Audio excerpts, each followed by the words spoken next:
Chapter 13. One disaster after another. "Oh no, oh no, oh no," cried Clara, but shouting wouldn't bring the bridge back.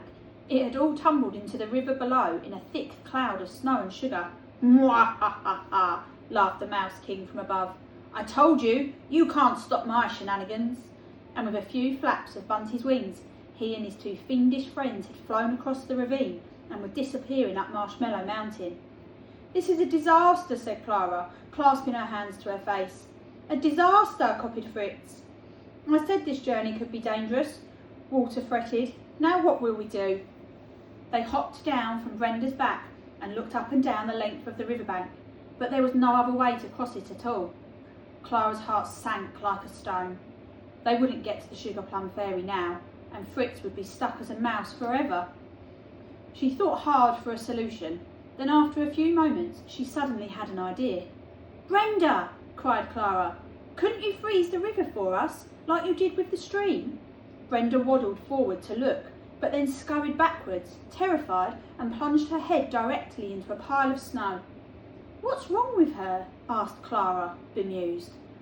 "I think I know," said Walter, who'd joined Brenda for a peek at the river. "Look!" Together they all edged closer to the riverbank and squinted downwards. Now the clouds of sugar had dispersed, everything was clearer. "Why is the water orange?" asked Fritz. "Because I don't think it is water," said Walter. He pointed along to where the river was flowing from. It seemed it was not coming from the same place as the stream they'd just slid down. Instead, the wide orange river appeared to be bubbling from the top of a cragged hill in the distance. "Look closer and take a big sniff," he continued. Confused, Clara and Fritz did as he said and saw that the water was actually thick and hot like volcano lava and smelled strongly of sugar and oranges.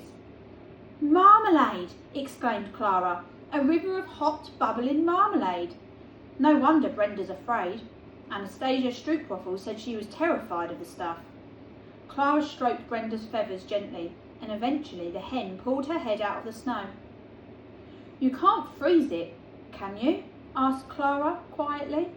Brenda looked at her with her beady, wonky eyes and shook her head sadly. Just then, from the other side of the valley, beyond even the deep, dark woods, there came a voice, yodeling. "Cooey! Brenda! I need you, my dear!" It was Anastasia Stroopwafel. Brenda stood up, but dithered a moment. Clara, Fritz and Walter knew she wanted to stay with them, but they also knew she had a job to do. "It's okay," said Fritz. "You've got all those ice rinks to make ready for Christmas Day. You'd better get your skates on and go." "You've been a terrific help," said Clara. "Thank you so much." And they all gathered around to give Brenda a big hug. She nuzzled into them, clucking happily. Then she rummaged about under a wing and pulled out one of her glistening frost feathers. She tucked it neatly into Clara's hair as a gift. Brenda admired it quickly, clucked again, then set off at a sprint back to Anastasia Stroopwafel. As soon as she disappeared from sight, Clara, Fritz and Walter suddenly felt very alone. "What will we do?" said Walter, looking to his friends for an idea. But they seemed to be as clueless as he was. "We have to get to Marshmallow Mountain," said Clara. She pushed her specs up her nose and put her hands on her hips. "There must be a way across. Let's get closer to the marmalade and see if there is something on the riverbank that could help us." As they didn't have any other ideas, Fritz and Walter agreed, and together they scrambled down the rock face. For a brief moment, just before she started to climb, Clara thought she heard something in the distance. She wasn't sure what the noise was, a sort of rumbling, perhaps. After a moment of listening, she decided that she must have been mistaken, and concentrated on her clambering instead. Down at the river's edge, the full width of the oozing marmalade lava was extraordinary, as was the heat. The bubbling, hissing, orange goo made their faces prickle and glow. There was no way across it without burning themselves very badly indeed. "Come on," urged Clara, pushing her specs up her nose again. "We need a plan." And she started to pace around, thinking. Fritz copied her, whilst Walter stood with his hands on his hips, scrunching his face with concentration. They all thought for several long minutes, but no ideas came. In frustration, Clara kicked at a nearby rock, and a surprising thing happened.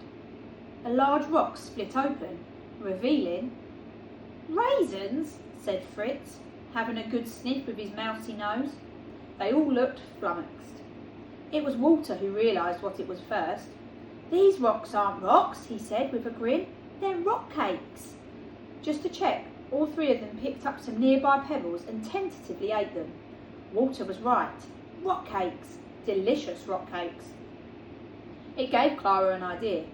She picked up a large chunk of the bun and hurled it into the river. Unlike a heavy, proper rock, it didn't sink right away, but instead sat on the marmalade surface before very slowly disappearing into it. Clara beamed. Yes, she cried, my plan will work. We'll cross the river using these rock cakes as stepping stones. We'll be over to Marshmallow Mountain in a jiffy. Walter and Fritz thought this was a marvellous idea. They quickly got to work throwing great lumps of the cakes into the river until they'd managed to make a wobbly line across it. Then Clara, only slightly nervously, stepped aboard. The rock cake rocked a bit, but didn't sink. Hurrah! Shouted Fritz. Then very carefully they started to cross the river, hopping from rock cake to rock cake. The marmalade lava moved slowly, so they weren't washed away, and in moments the three friends were nearly right the way over to the other side. Suddenly, Clara, who was leading the expedition, stopped abruptly. She looked up at the rock face in front of her, and her heart sank. In their rush and excitement to put her plan into action, none of them had noticed that the opposite riverside wasn't a gentle slope like the one they had left behind, but a sharp, steep cliff instead. There were no footholds or handholds for them to climb.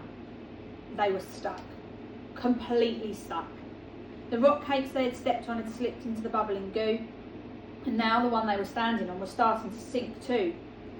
Bubbling hot marmalade spat and hissed at their feet. They were sinking fast, right into the sticky, molten marmalade.